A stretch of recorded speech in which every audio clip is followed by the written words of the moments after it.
E antes de eu entrar na mensagem, eu queria dizer o porquê, né? Tipo, por que a série Cultura de Oração? Nós temos 2 motivos. Vou repetir, 2 motivos.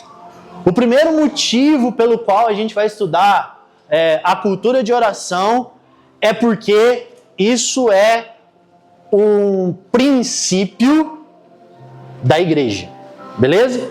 Então, a oração ele não é um departamento da igreja, como por exemplo, 24 de maio tem encontro de casais. Uau! Se você quer ser um casal saudável, você vem no encontro para você ser ministrado por Deus. Mas se você não vier no encontro de casais e fala assim, não, acho que o povo lá vai viajar na maionese e eu vou ficar aqui em casa mesmo, você não está ferindo um princípio. Vocês conseguem entender isso? Agora, quando nós falamos de oração, ele é um princípio. Então, quando a gente lê em Atos, eles vão falar que a primeira igreja neotestamentária ela era fundamentada em 4 fundamentos, beleza? Primeiro, partir do pão, que é o sacramento, que é a Santa Ceia, no qual nós vamos cear hoje. Falavam então também que eles iam de casa em casa, isso fala sobre a comunhão. Falava-se também da doutrina dos apóstolos, então a doutrina é um fundamento, beleza? Então tipo assim, nossa, lá na igreja parece que tem muito ensino. Ora bolas, é um fundamento a doutrina. E não menor, mas parte dos 4 fundamentos da igreja neotestamentária era a oração. Então a igreja ela tem como fundamento 4 coisas: partir do pão, comunhão, doutrina e oração. E o texto ele dizia o seguinte, que eles permaneciam nesses 4 fundamentos. Beleza? Então o primeiro motivo pelo qual a gente vai fazer uma série Cultura de Oração é porque é um fundamento que nós precisamos permanecer como igreja. Faz sentido? E o segundo motivo, e esse o motivo mais exclusivo ao que diz respeito a CMD, é porque nós queremos crescer no que diz respeito à sala de oração. Então, se você percebeu na série Koinonia, a gente tratou muito sobre igreja caseira. E olha que legal, a igreja caseira ela deu um boom, mano. Muito mais membros começaram a frequentar a igreja caseira e a igreja caseira começou a ficar muito mais ativa. Isso é muito importante. Isso significa que vocês são obedientes à palavra do Senhor. Então essa série Cultura de Oração também é para dar um boom na sala de oração. Só que presta atenção, assim como a igreja caseira não era um departamento, a gente estava tipo assim, vai na igreja caseira para falar que a CMD funciona. Não, é um fundamento da igreja. Sala de oração também não é tipo assim, vamos ver se a gente aumenta o número de frequentadores da sala de oração. Não. Sabe o que o Senhor tem dito para a nossa igreja? Que durante essa série, esse mês, Ele vai levantar intercessores. Então é muito mais profundo do que frequentar uma sala de oração, mas é se colocar como um intercessor. Beleza? E aí tudo fecha, cara, tudo caminha igual, por quê? Igreja caseira, mais sala de oração é igual volta de Jesus. Entende? Quando você tem uma igreja caseira e é fixado, comunhão com os irmãos, partir do pão, e você é o intercessor pelas causas de Deus, Jesus volta. Então é como se a gente estivesse pregando escatologia com os pormenores dela. Beleza? Todo mundo entendeu? Ficou feliz? Então a gente vai começar a pregação. Lucas capítulo 11, a partir do versículo 1. Lucas 11, a partir do versículo 1.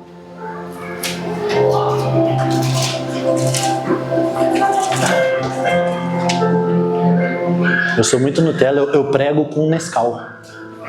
Tô tomando Nescau. Gostoso. Nescau, quente. Beleza? Vamos ler o texto então. Eu vou ler na minha versão aqui, que é ampliada, né? Que eu gosto muito dela, mas vai fazer sentido. Então, ele estava orando num certo lugar. Quem que estava orando, gente? Jesus. Jesus orava, mano. Muito legal isso, Jesus orava. Então ele, Jesus, estava orando num certo lugar. E quando parou, um de seus discípulos, repete comigo, discípulos. Sabe por quê? Oração é coisa de discípulo, multidão não ora. Multidão pede as coisas para um Deus distante. Então, Jesus estava orando. E um discípulo. Peraí. Quando parou, um de seus discípulos lhes disse: Senhor, ensina-nos a orar, assim como João ensinou seus discípulos. Vamos parar aqui rapidinho. Primeira coisa, mano, isso aqui eu já falei, eu acho que toda vez que a gente falar de oração, alguém vai falar isso, se ninguém falar, eu vou falar. Mas é que é muito doido. Os discípulos estão vendo Jesus curar, expulsar demônio e fazer milagre. E aí os caras chegam em Jesus e falam assim: me ensina a orar. Então nós consideramos grande sinais e maravilhas. Os discípulos que andavam com Jesus pertinho consideraram grande o orar. Eles falaram: não, a sua vida de oração é superior aos seus sinais e maravilhas. A sua vida de oração é maior do que a expulsão de demônios. Eu preciso aprender a orar. E aí sabe o que é legal? Isso também era uma cultura da época que o seu mestre ensinava os seus discípulos a orar. Porque os caras falam assim, ó, os que seguiam João Batista aprenderam. Ensina nós também. Então, mais um motivo pelo qual a gente está na série Cultura de Oração. Porque a Bíblia me mostra que ensinar a orar é um costume dos cristãos. Faz sentido? Vamos continuar o texto. E ele lhes disse: quando orardes, dizei: nosso Pai que está no céu, santificado seja o teu nome, venha o teu reino, tua vontade seja feita, tida como santa e reverenciada na terra, como é no céu. Uau! Então, beleza. O que Jesus vai falar? Ah, beleza, quer aprender a orar? Então, quando você for orar, você vai fazer o seguinte: você vai falar com uma pessoa em um lugar. Grava isso. Oração é falar com uma pessoa em um lugar. Quem é a pessoa? O Pai. Então, quando a gente vai orar, a gente vai falar com uma pessoa, o Pai. Só que aqui a gente encontra a primeira barreira, que é a figura paterna. Só que eu queria que você não mudasse ou não comprometesse a sua vida de oração por causa de homens caídos e disfuncionais que não foram bons pais. Vou tentar falar de uma maneira mais simples. Cara, não coloque em Deus uma paternidade errada. Mano, se seu pai foi ruim pra você, ou se você conhece uma experiência ruim, ou se o mundo tá gritando que os pais são ruins, o Pai do céu é bom, cara. Não deixe que essas coisas ruins atrapalhem o seu relacionamento com Deus, cara. Não faça disso uma barreira, mas sim um trampolim para chegar mais perto de Deus. Então, de verdade, com todo o meu coração, eu sinto muito pela sua experiência ruim, cara. Mas Deus é bom. Eu vou repetir, Deus é um Pai bom. Estão comigo? E a segunda questão, né? É alguém em algum lugar. E esse lugar é no céu. Porque ele diz assim, ora ao Pai que está no céu. E então, quando a gente fala sobre céu, ele está falando sobre uma outra realidade. Então, sabe por que eu fico empolgado sobre falar sobre oração? E essa é uma das coisas que mais me move a ter uma vida de oração, é que quando eu entro no meu quarto, ou quando eu estou num ambiente de oração, a realidade muda. Eu não estou mais nessa realidade terrena, mas eu acesso uma realidade espiritual que se chama céu. Só que o céu ele é muito amplo, beleza? A gente vai aprender em Apocalipse, em Ezequiel, nas visões celestiais, que o céu tem muitos lugares. Mas hoje eu queria me reter a um lugarzinho chamado Sala do Trono. Vou repetir, Sala do Trono, beleza? Quando a gente fala sobre Sala do Trono, eu queria que você visitasse aí os filmes que você já viu, aonde existia um rei e um palácio, beleza? Esse rei no palácio tinham vários aposentos, concorda comigo? Você percebe no filme que o palácio é gigantesco e existem vários lugares, o jardim, a cama, a piscininha lá e tudo mais, beleza? Só que existe, né, um lugar nesse palácio que se chama Sala do Trono. O que tem nessa sala? O trono.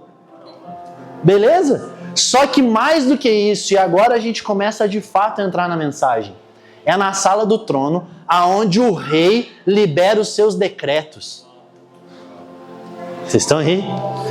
Então, a sala do trono é um lugar de ouvir o rei. Presta atenção. De ouvir o rei. Não é ouvir uma opinião, é ouvir o rei. O rei da glória, o rei dos reis, o senhor dos senhores, liberando os seus decretos sobre a terra. Então a sala do trono é um lugar onde a gente se achega a Deus e ouve a opinião dele, ouve as instruções dele, ouve a direção dele.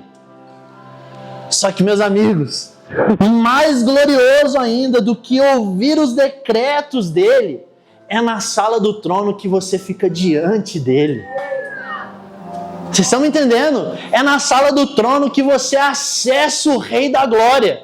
É na sala do trono onde você fica embabacado com a glória do Rei. Só que eu queria te dizer algo mais soberano ainda. Talvez para você, o lugar de ouvir na oração é difícil. Porque você pode ter aprendido que orar é falar demais. Mas Jesus mesmo diz, não é falar muito não. Ele diz lá no Mateus 6. Mas às vezes a gente fala demais porque a gente está vendo de menos. Você está entendendo? A oração sua é tão obscura que você não entende que você está em alguém em um lugar diferente. Então você precisa falar demais para preencher. Agora, se você está na sala do trono e vê o rei, fica fácil ouvir. Porque quem está diante do rei se cala. Então, orar não é falar, é ver. Vamos lá, alguém, cara. Entrar no lugar secreto não é dizer palavras demais, é ver coisas em Deus. E quando você está vendo, você se cala. Para mim é simples ficar calado, o Rei da Glória está estabelecido nesse lugar. Estão aí, gente? E eu tô vendo uma série que eu tô indicando para todo mundo que eu converso agora, que chama Casa de Davi. Tá lá na Paramount. Vai lá, assiste, que é muito bom. Vai ter umas coisinhas lá, mas se é maduro você vai entender. Mas você se vira. Qualquer coisa me pergunta. Mas vamos lá. Na casa de Davi. E aí tem uma cena em que o profeta Samuel, ele vai lá em Saul decretar que o trono não é dele mais. Então o que acontece? Saul sobe, preste muita atenção nisso, sobe ao céu. E cara, quando eu estou dizendo céu, não é que ele subiu no céu, ele entrou na realidade da sala do trono. E aí ele está orando. E enquanto ele está orando, Saul está desobedecendo lá embaixo. E aí Samuel começa a orar e ele recebe um decreto de Deus. Vamos lá, alguém. Saul não vai ser mais rei. E lá na série deixa isso muito claro. E aí Samuel fica tipo assim, mano, que palavra dura. Só que aí ele desce e vai ao encontro de Saul. E aí quando ele chega diante de Saul, ele falou uma coisa que na hora eu falei assim, amor, vamos dar um pause nessa série aí, porque eu preciso orar, velho. Foi muito forte o que ele disse. Porque ele falou assim, Saul, eu recebi um decreto de Deus. Então, primeira coisa, Samuel sabia o que é o lugar secreto. É um lugar que você se cala diante do Rei da Glória e recebe um decreto. E ele fala assim, cara, eu recebi um decreto. Você não é mais rei. Você vai perder o trono. Só que ele não fala isso com um coração de tipo, sai daqui. Não. Samuel começa a chorar. E ele fala assim, Saul, eu intercedi por você a noite inteira. Eu supliquei e chorei a noite inteira por você.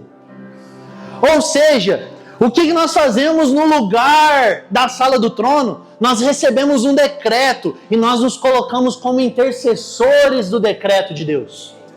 E aí presta atenção, ele falou, eu chorei, eu supliquei, eu intercedi por você, Saul. Mas o decreto ele permanece porque o seu coração se corrompeu. Então não é algo pessoal. Então presta atenção, o movimento profético não é um movimento que fere as pessoas. É um movimento de intercessão e súplicas a noite inteira com respeito ao decreto de Deus. Então oração é repetir para os céus o decreto do Altíssimo. Quem está me entendendo? Então eu preciso que você compreenda isso. Porque a gente quer crescer definitivamente num movimento de oração maduro. E agora, preste bem atenção no que eu vou falar. O lugar secreto, ele é inferior ao lugar de intercessão? Não. O lugar de petição a Deus é inferior ao lugar de intercessão? Não. Mas existe uma maturidade de oração que a gente precisa avançar como igreja. Nós não podemos ficar no nosso lugar secreto, chorando diante da presença de Deus. Nós precisamos avançar para um lugar de intercessão. Porque intercessão são aqueles que entenderam o que é corandel, estar diante da face de Deus. Vocês estão entendendo? Então uma igreja madura é uma igreja que vive a intercessão, cara. Vocês estão entendendo? Só que é muito desafiador, porque eu sinto no meu espírito que a ideia que eu trouxe de que você acessa uma realidade superior é difícil para algumas pessoas. Mas sabe o que é isso? Isso é falta de fé e experiência. Você precisa crer que isso é possível e experimentar isso para que então você avance e veja o Rei da Glória. Cara, quando eu estava orando no meu quarto hoje, eu falei assim, Deus, muitas vezes a gente ora, né? A gente fala assim, deixa eu fazer parte do que o Senhor está fazendo, né? Só que hoje Deus me levou a orar o seguinte, não me deixe atrapalhar o que o Senhor está fazendo. Só que, presta atenção, eu então entrei no meu quarto e eu fiquei diante do Rei da Glória. E ele deu um decreto, não atrapalhe o que eu estou fazendo. E aí sabe qual foi a minha oração? Deus abençoe o culto, Deus me abençoe, Deus abençoe o Joshua. Não! A minha oração amadureceu. Eu comecei a dizer, Senhor, que o Senhor fez há 15 dias permaneça. Eu estou intercedendo para que a gente não atrapalhe o que Ele fez. Porque o decreto de Deus é, não atrapalhe o que eu estou fazendo. Quem está me entendendo? Então a única oração que cabe a nós hoje é, Deus, que o que o Senhor fez seja genuíno e permaneça. Faz sentido? Essa é a oração mais poderosa que existe no momento atual. Por quê? Porque esse é o decreto de Deus específico para nós. Vocês estão entendendo? Quem está gostando? Amém. E aí, quem já ouviu aquela frase assim? O céu está de bronze? Opa, você já ouviu? Tem mais gente? Não, uns 4, 5 aí, beleza. Já falou, o céu está de bronze hoje? A gente, infelizmente, erroneamente, transferimos a nossa culpa. A gente repetiu Adão e Eva. A gente chega no lugar de oração, não posicionado, não ouvindo, com pressa, não esperando o rei chegar. E aí a gente pega e fala assim, não, o céu está de bronze. Não, você está transferindo a sua responsabilidade para Deus, dizendo que Deus não tem interesse em aparecer. Só que qual que é o problema? Você decretou o horário. Você falou, eu tenho um encontro com o rei às 3. Só que não é assim que funciona. É Deus quem marca o horário. E aí, você está a fim de esperar? Entende? Então não é o céu que está de bronze, é o seu coração que é desatento. É a sua alma que é preguiçosa. É a sua fé que está fraca. Faz sentido? Porque é a vontade de Deus revelar-se. É a vontade de Deus comunicar. É a vontade de Deus que você ore. Porque a Bíblia diz, ensina a gente a orar, pelo amor de Deus. E aí ele diz, quando? Opa, então ele espera que você ore. tem uma expectativa em Deus. Deus deseja revelar-se. Quem está me entendendo? E para a gente desmistificar de uma vez por todas que não existe céu de bronze, eu queria que você lesse comigo agora Apocalipse, capítulo 4. Apocalipse, capítulo 4, a gente vai ler a partir do versículo 1.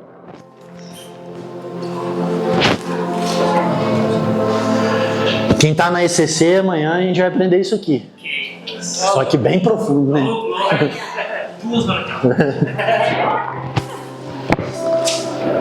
Apocalipse, capítulo 4, a partir do versículo 1. O texto diz assim: depois dessas coisas, olhei, e diante de mim estava uma porta aberta no céu. Meu Deus do céu. Vocês estão entendendo, não? Meu Deus. Depois dessas coisas, que coisas? Que ele viu lá o recado para 7 igrejas. Depois dessas coisas, olhei, eu vi uma porta aberta no céu. Gente, o céu tem uma porta, é fato, ele tem uma porta, mas ela está aberta. Vamos lá, ela está aberta. Só que presta atenção, gente. O texto não continua dizendo assim, então a porta me engoliu, então o céu desceu. Não, ele diz, e logo em seguida ouvi uma voz. Oração é ouvir. Eu ouvi uma voz que disse, suba para cá. Suba para cá. Então a oração é a escada. Entende isso? Eu estou afirmando para você que o céu não está de bronze, a porta está aberta, é a vontade de Deus, Ele está te chamando para subir. Como que eu chego, Leandro? Com a oração, que é a escada. É impossível você acessar a realidade celestial sem oração. Vocês estão aí? O problema nosso é que a gente quer sempre um jeitinho brasileiro. Uma segunda opção. Vamos, será que escada é ruim, né? Escalar? Vamos construir um elevador? E aí eu queria conjecturar essas expressões que eu disse com, novamente, a casa de Davi e o livro Perfil de 3 Reis. Tanto na casa de Davi como no livro Perfil de 3 Reis aparece uma afirmação que mexeu muito comigo essa semana. Que é, não consulte as feiticeiras. Porque o que acontece? Samuel vai lá, profetiza e fala, ó, já era, Saul. Aí Saul fica doidão, aí ele vai e consulta a feiticeira. O que Saul está tentando fazer? Eu quero subir na porta aberta, mas com outro método. Eu quero ir atrás de outro tipo de jeito para subir. O problema é que ele não consegue subir, porque as feiticeiras enganam. E o que eu estou querendo dizer essa noite não é definitivamente que você corre atrás de feitiçaria, e não que isso não exista, isso existe. Mas se você procura isso, pelo amor de Deus, se converta. Mas o que eu estou querendo afirmar aqui é que, cara, qual tem sido o seu método feiticeiro para acessar o lugar a não ser a oração? Será que, você quer subir a porta que está aberta e viver uma realidade celestial e viver de uma maneira que agrade o Senhor e amadurecer a sua oração por meio de um coaching? Meu Deus! Por meio de influencer de Instagram? Por meio de teologia ruim, fria e herege? É isso mesmo que você está ouvindo? Tá cheio de teologia ruim na internet. Cheio. E eu não estou falando das mais problemáticas que você olha e fala, nossa, que ridículo isso, como tem acontecido nas últimas semanas para quem tem um pouquinho de acesso à internet. Eu estou falando daquelas que parecem que é boa. Daquelas que não te dão coceira nos ouvidos, tá ligado? Daquelas que é conveniente. Toma cuidado, cara, porque é essas que você tem escalado para acessar o céu. Você vai ficar igual Saul, um louco. Você percebe isso? Então, olha onde a gente está chegando segundo as Sagradas Escrituras. A igreja precisa amadurecer para interceder pelos decretos de Deus sobre o fim do mundo. E aí você está lá orando, Deus me dá um carro, me dá uma casa, porque o teólogo coach disse que isso é a vontade de Deus. Isso é feitiçaria, cara. Isso é falso profeta. Vamos lá, até quando você vai reter o que você tem que doar diante o Rei da Glória? Porque você pegou um teólogo que mentiu para você, cara. E foi confortável. Só que o que eu estou te dizendo parece que é uma pregação corretiva. E papá, não. É que eu estou desesperado porque você está negligenciando estar diante do Rei da Glória. Mano, pegar essa escada e subir e ver o Rei da Glória é tudo que eu preciso. E se você não percebeu, você cantou isso essa noite. Você falou um dia na presença. Então vai orar, cara. Porque um dia na presença vale mais. Nossa, eu preciso ver o que o Lê viu, senão eu vou correr, vou ficar cansado e vou desistir. Então vai orar, cara. Por quê? Porque o céu não está de bronze. Há uma porta aberta e a voz está dizendo, suba para cá. Quem está comigo? Sabe como que isso é profético? Apocalipse é o livro da igreja do fim. Aonde que está escrito que a porta está aberta e que pode acessar o céu? Em Apocalipse, a igreja do fim. Vocês estão me entendendo? Vai ficar bom, gente. Vocês perceberam também, né, que no texto lá, rebobinando, volta lá em Lucas, ele fala assim, santificado seja o teu nome. Então ele fala, uma pessoa, um lugar e uma ação. Santificado seja o seu nome. Por muito tempo eu falei, cara, não estou entendendo. Como que eu vou santificar algo que é santo? O que de fato santificar significa? E aí você pode pesquisar, gente boa. Então se você pesquisar lá o Jesuscópio, que tem muita gente boa, tem um vídeo do Douglas que ele explica e ele diz o seguinte, que santificado significa rendido a quem ele é. Então quando Jesus fala assim, santifique o meu nome, o que ele está dizendo é o seguinte, você precisa saber o quão santo ele é. Mano, olha a maturidade da oração. Pai, vou subir para o céu, estou diante do Rei. Quão santo o Senhor é! Quão santo o Senhor é! Quão grande você é! Quem você é! Que quão grande quem você é seja revelado na terra! Intercessão! Eu estou vendo o Rei e estou falando, eu preciso desesperadamente que isso seja revelado na terra. Quem ele é e quão grande ele é. E por incrível que pareça, agora a gente entrou na mensagem. E você não precisa ficar desesperado. Nossa, não rolê, então vai se estender. Não, cara, eu vou ser objetivo. Mas é que agora, de fato, tudo isso foi fundamento para você entrar num lugar. Mas agora, de fato, a gente entra na mensagem. Porque o que Deus disse comigo chama o seguinte: com quem você pensa que está falando?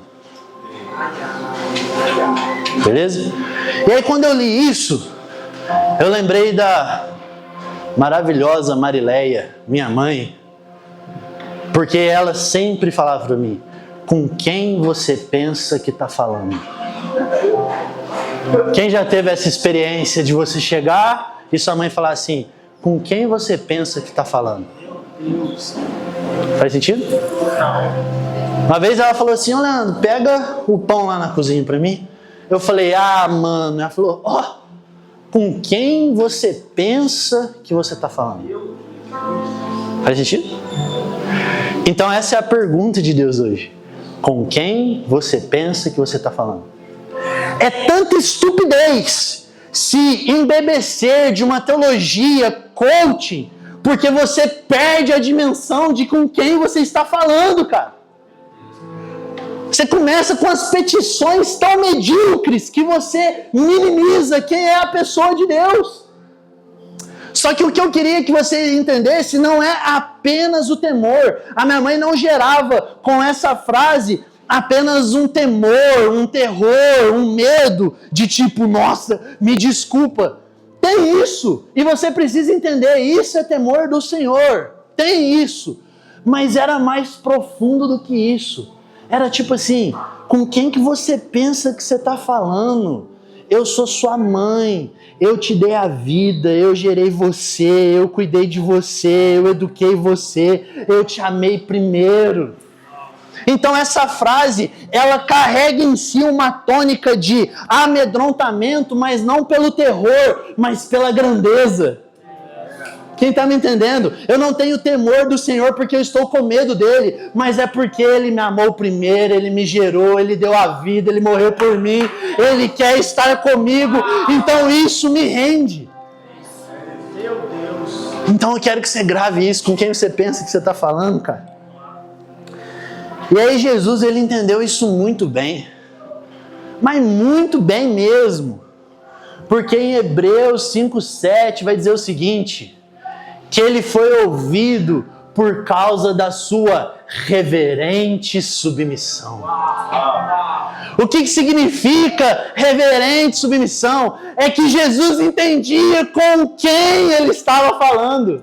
Então ele fez e ofereceu orações e súplicas e foi ouvido por causa da sua reverente submissão. Ou seja, pega isso, Jesus teve as suas orações respondidas porque ele tinha uma revelação exata de quem Deus é. Por que conosco ia ser diferente?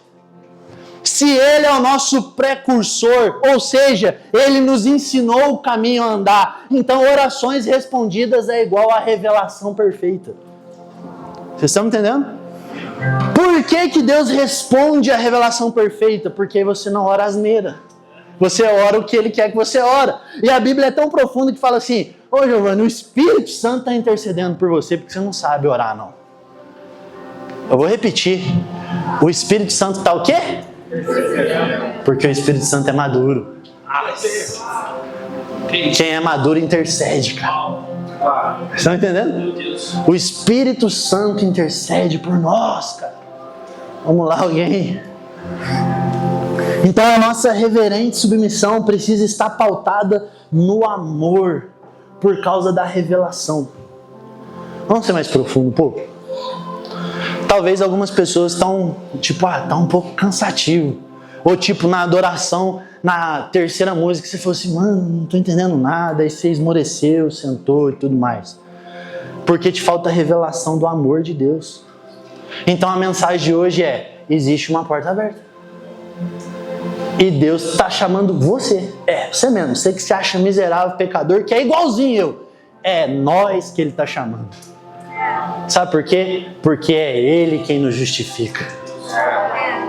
Ele está falando, sobe para cá, porque você precisa ver quem eu sou. E esse amor vai gerar em você reverente submissão. Então, a pouca oração é por uma visão limitada de Deus. Sabe por que você ora pouco? Porque você imagina Deus pequeno.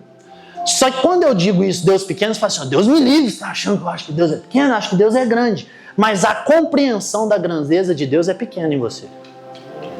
Você entende isso? A maior barreira para a oração são os pensamentos equivocados sobre Deus. Quando você pensa coisas que Deus não é, isso se torna uma barreira para você orar. Então essas barreiras que eu quero destruir junto essa noite, para você orar, cara, e virar um intercessor, e entrar na sala do trono, no conselho do Altíssimo, e ver o Rei da Glória diante dos seus próprios olhos, cara. Mano, não é possível que esse convite não te anima, mano. Anima é muito pequeno, mas eu sou ruim de dicionário, então caraca, meu. Caraca, meu, levou lá em cima. Melhorou demais. Eu tenho uma boa notícia. Uma ótima notícia. O Senhor, presta atenção nisso. O Asaf, ele discerniu o ambiente essa noite.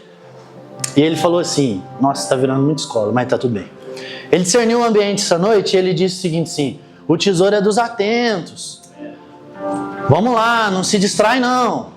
Aí nós que tá ligeiro aqui, eu não tava aqui, oh Deus, me abençoa, me abençoa, me abençoa. Eu comecei, Senhor, livra a gente da distração, a gente precisa ver o Rei da Glória, a gente precisa ver o Rei da Glória. Livra a gente da distração, livra a gente da distração. Interceder na vontade de Deus. Só que aí o que eu queria dizer? Queria que você fosse atento agora, porque essa é uma palavra profética. O Senhor é interesse de Deus. Ele está ungindo pregadores, mestres e canções para revelar de novo para a igreja a grandeza de Deus. Vocês estão entendendo? Então está acontecendo um mover agora, que Deus está capacitando tanto os pregadores, quanto os mestres, quanto aqueles que escrevem as canções, a esclarecer e restaurar a igreja de Cristo para entender a grandeza e a dignidade de Deus. Cara, e às vezes a gente não percebe mesmo. Eu não sou um cara que, tipo assim, meu assunto é falar sobre a grandeza de Deus. Não sou. Só que aí quando eu me deparei com essa mensagem, cara, a gente está em maio, né? 5 meses. Eu já preguei 3 vezes sobre a grandeza de Deus. E eu nem percebi. Porque Deus está educando. Quer que eu lembre vocês? Quando eu falei do Cordeiro e Leão, eu falei sobre a dignidade de Deus, a grandeza de Deus. Eu falei, Ele é o nosso herói. Quem lembra? Vocês estão percebendo? Então, o que acontece? Deus, Ele está liberando isso. E a gente vai fazer parte do que Deus está fazendo. Só que quem são os atentos que querem receber essa unção? Então Deus vai começar a liberar isso durante esse mês. Homens que pregam, ensinam e cantam sobre a grandeza de Deus. Sabe por quê? Eu falei, Deus, por quê, né? Assim, Deus, por que a sua grandeza? Ele falou, porque chegará um tempo de guerra. Você precisa conhecer o Senhor dos Exércitos. Senão você vai correr da batalha. Porque você não conhece a grandeza do seu Deus. E aí de novo eu entro lá na casa de Davi, mano. Nossa, os caras tá tipo convencido de que os exércitos rivais têm mais poderio bélico do que eles. E aí os caras chegam em Davi e falam assim, peguei uma faquinha lá dos amalequitas que tem um aço muito melhor do que Israel. E olha que legal, Davi. Eu vou te dar, direto da batalha, aço nobre. Toma aí pra você. Aí Davi pega e joga no fogo. Ele fala assim, cara, eu não preciso disso. O meu Senhor é muito maior do que qualquer aço. Aí eles falam, Davi, você tá louco. Ele fala assim, vocês subestimam Deus. Grava isso, cara. Vocês subestimam Deus. E sabe o que é mais doido? Aí eu fiquei em choque com esse trecho também. Já falei, amor, acho que a gente precisa orar de novo. Porque a gente subestima Deus demais. Aí eu fui ler o perfil de 3 reis. Aí Davi pega e fala no capítulo lá, não subestime Deus. O problema nosso é que a gente está subestimando Deus, cara. Não subestime o seu Deus. Às vezes você fala assim, pô, Leandro, não tem mais sinais e maravilhas no Evangelho. Porque você subestima Deus. Por que eu que subestimo? Por que Deus está comunicando com quem que não há mais sinais e maravilhas? Com você, ora bolas. Porque o incômodo gerou em você. Quem que comunicou isso com você? Deus. Então o que Ele espera de você? Que você se posicione sem subestimar Deus e se torne alguém que faz sinais e maravilhas para a glória de Deus. Só que aí você começa a pôr 1 milhão de desculpas. Não, cara. A porta está aberta. Suba para lá. Porque se Deus comunicou isso com você é porque Ele tem poder para te fazer isso. Estão comigo, gente? Queria que vocês abrissem comigo agora Salmo 113.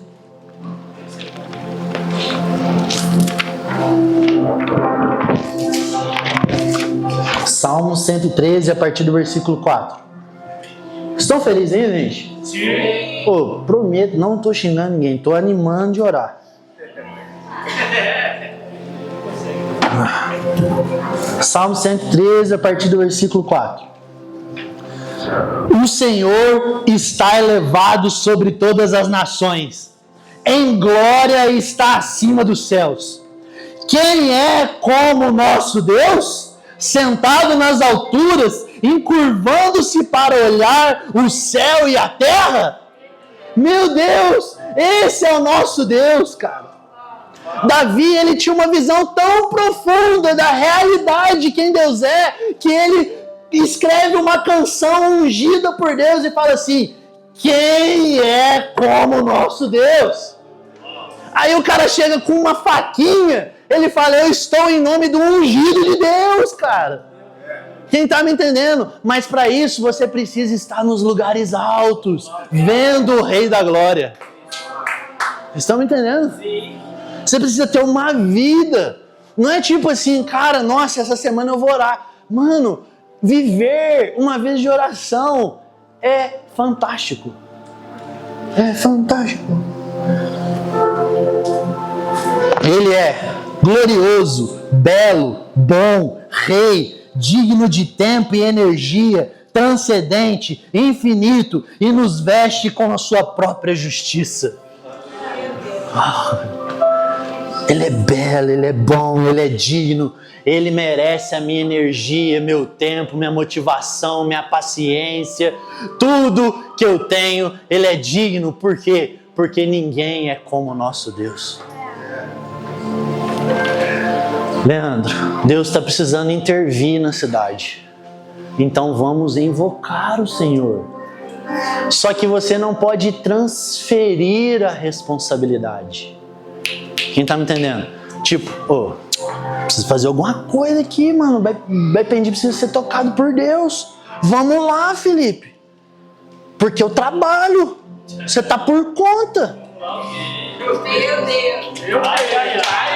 Aí eu pego a Bíblia e falo assim, somos todos sacerdotes. Você está vivendo na antiga aliança? É tempo de ir para a nova aliança. Somos todos sacerdotes. Somos responsáveis por invocar a Deus e Ele vir. Vamos lá, alguém, cara. E é muito legal que nessa casa de Davi, os caras tremem de medo de Samuel, porque até então estava restrito. Samuel é quem invoca Deus e Samuel é quem vê Deus. Mas na nova aliança, Jesus rasgou o véu, pelo amor de Deus, e falou, todo aquele que crê pode invocar ao Senhor, cara. Eu tenho uma ótima notícia, isso não é para os profetas, isso não é para os pastores, para os apóstolos, somos todos sacerdotes. Deus não veio ainda porque você não invoca Ele. Vamos invocar o Senhor. Estão entendendo, gente? O rapaz falou que ia me estragar, né? Então estou bem estragadinho hoje. Algumas pessoas sabem disso. O cara veio e falou assim, a palavra de profeta tem para você que Deus vai te estragar. Então, vai fazer o quê? Então você é meio polêmico, mas tá tudo bem. Cara, o que aconteceu alguns dias atrás na nossa cidade? Um show gospel. Sabe por quê? Porque o crente tem preguiça de invocar a presença de Deus. Vamos fazer um show gospel, vamos lá ter um entretenimento gospel. Pelo amor de Deus! Vamos invocar o Senhor na praça central para que Ele venha e todos possam ver o Rei da Glória. Agora a gente está competindo. Será que o nosso som é melhor? Será que tinha mais gente no nosso? Será que é mais animado? Será que é mais santo, menos profano? Para! É tempo de invocar ao Senhor. É ser maduro. Maduro.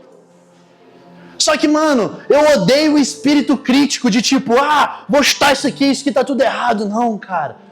A gente está se comprometendo em finalmente ser fiel ao Senhor e fazer uma assembleia solene na Praça Central. Sabe por quê? Porque eu quero ser uma resposta para Deus. Faz sentido? Eu não quero ter o espírito crítico, eu quero responder. Senhor, se o Senhor um dia disse que a gente podia fazer, o Senhor vai deixar a gente fazer então. Vocês estão comigo? Sim. Estão comigo na Assembleia Solene também? Amém. Glória a Deus. Amém. Para a gente adiantar um pouco o sermão, tá no final, mas essa parte é muito importante, eu vou adiantar um pouquinho aqui. Tem ceia ainda, Deus ainda vai vir aqui, amém? Amém, gente? Ou vocês estão com pressa? Vamos lá. Em Mateus 16, aconteceu uma coisa que a gente conhece muito lá, né? Que Jesus vai e fala com os discípulos assim, ó. Quem vocês dizem que eu sou? Então o que está acontecendo? Jesus está lá trocando ideia com os discípulos. Aí os discípulos estão falando assim, os caras estão falando que você é Francisco, Joaquim, Pedro, está falando um monte de coisa, Senhor. Aí fala, interessante. Mas o que me importa mesmo é vocês, igreja, corpo de Cristo, discípulos. Quem vocês dizem que eu sou? E aí? Quem você diz que ele é? Só que você entende que Deus não está perguntando assim, ó, Vivi, o que o Lê falou que eu sou? Ele está me entendendo? Ele está falando assim, quem que você é? Quem que eu sou para você? Cara, você só consegue responder isso se você estiver no Espírito. Olha o que Jesus fala. Jesus fala assim, Pedro, isso veio do céu. Ah, meu Deus! Então isso quer dizer que Pedro subiu a um alto lugar. E ele ouviu um decreto real. Aí Jesus falou, uau, isso veio do alto, cara. Então a sua resposta precisa ser uma resposta de alguém que está no alto. Vocês estão aí? Ah, meu Deus. Quieto, Deus está restaurando você essa noite. Por isso que a paz está sentada do seu lado. Pode orar por ela aí, por favor. Só que, cara, é muito poderoso isso, porque a gente termina. Nossa, terminou o sermão. Que incrível. Deus tá perguntando quem ele é e eu vou falar para ele quem ele é e tal. Só que é mais profundo que isso. Quando você sabe dizer quem ele é, você recebe uma unção de oração. Sabe por quê? Depois dessa revelação, Jesus fala assim, ó, vou pegar a chave aqui e agora o que você ligar na terra vai ser ligado no céu. O que você desligar na terra vai ser desligado no céu. Ou seja, quem tem uma revelação do Deus Altíssimo recebe uma unção de oração que liga e desliga as coisas espirituais. Nossa, vocês não estão comigo, não? Você recebe tanta autoridade quando você está diante do Rei da Glória, que ele libera o decreto, e você é fiel a esse decreto, que ele fala, receba a unção da oração agora. Na sua oração não vai parar mais, ela vai invadir. Por quê? Porque você sabe quem eu sou. E isso não veio de homens, veio de Deus, cara. Vocês estão entendendo isso? Eu preciso dessa unção de oração. A igreja precisa dessa unção de oração. A igreja brasileira precisa receber as chaves. Mas não é pedindo a chave, é subir a um lugar alto. É recebendo, falando, você é o Filho de Deus, porque eu vi.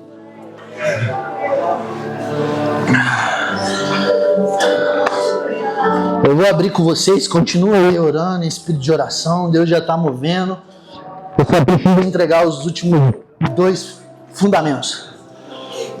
Isaías 33:17 vai dizer assim, presta atenção que é futuro. Seus olhos verão o Rei em sua beleza. Isaías foi um cara que viu o céu. E aí ele começou a escrever a respeito daquilo que ele viu. E aí ele falou, haverá um tempo, meu Deus, que os seus olhos verão o Rei em sua beleza. Então existe um espírito profético sobre nós. Os nossos olhos verão o Rei em sua beleza. Eu estou orando por uma geração que vai cair com o rosto em terra porque viu o Rei da Glória. Isso não está restrito a Isaías, a João, a Paulo, não. Você vai ver a beleza de Deus e vai ficar com os olhos caídos em terra. É uma geração. Às vezes a gente quer forçar a prostração, né? Prostra aí, pelo amor de Deus. Não, o que vai fazer uma geração prostrada, rendida, é ver o Rei e a sua beleza. Vamos lá, se você quer isso, cara, comece a dizer, Senhor, eu quero fazer parte do que o Senhor está fazendo. Eu quero ver o Rei e sua glória na sua beleza. Oh, xararabassora da cadaralabassora da lalabaxê. Malaquias 1:11 diz assim, eu sou adorado em todos os países do mundo. Em todos os lugares queimam incenso em minha honra e me oferecem sacrifícios puros. Todos me honram. Todos me honram. Todos me honram. Todos me honram. Existe aqui uma atmosfera agora de Deus chamando. Existe incenso fresco para queimar a Deus. Começa a queimar a Deus o seu incenso, a partir da sua revelação, porque todos honram a Deus, todos honram a Deus. Vamos lá, igreja, todos honram a Deus.